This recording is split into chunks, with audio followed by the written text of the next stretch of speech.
اور یہ جو کچھ بھی آج جس سیٹ پہ بیٹھا ہوں یہ حاجی مقصود بٹ صاحب کی بدولت، ان کی برکت سے ہے۔ میں تو یہاں ایک مزدور کی حیثیت سے، ایک ملازم کی حیثیت سے آیا تھا، یہ انہوں نے میرے ساتھ محبت کی اور مجھے پہلے گورنمنٹ کا ملازم کروایا، اس کے بعد انہوں نے مجھے شالم مارکیٹ میں دکان لے کے دی اور پوری میری رہنمائی کی، اور نہ صرف دکان لے کے دی بلکہ پوری میری مدد بھی کی، اور اس وجہ سے آج الحمدللہ میں ایک مکمل دکاندار بن چکا ہوں۔ میرا بزنس ہے اور اللہ کی کرم نوازی سے میرے بچے اور میرے بھائی بھی یہاں سیٹل ہو چکے ہیں۔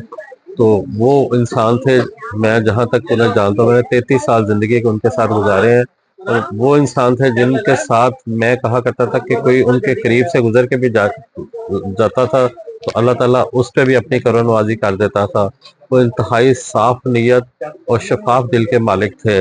لوگ ان کے بارے میں جو بھی باتیں کرتے تھے لیکن اللہ تعالیٰ نے ان کو وہ عزت دی ہوئی تھی، وہ مقام دیا ہوا تھا، تو وہ جس جگہ سے گزرتے تھے اس جگہ کی بھی خواہش ہوتی تھی کہ یہ بندہ دوبارہ یہاں آئے۔ جو بندہ ایک دفعہ ان سے مل لیتا تھا انہیں بار بار ملنے کی خواہش کرتا تھا۔ الحمدللہ میں نے کم سے کم 3-4 حج بھی ان کے ساتھ کیے، عمرے بھی ان کے ساتھ کیے۔ وہاں جا کر جو ان کے ساتھ وہاں سفر کرتے تھے وہ کہتے تھے یہ انسان نہیں ہے بلکہ فرشتے ہیں، جس طرح وہ حاجیوں کی وہاں خدمت کیا کرتے تھے۔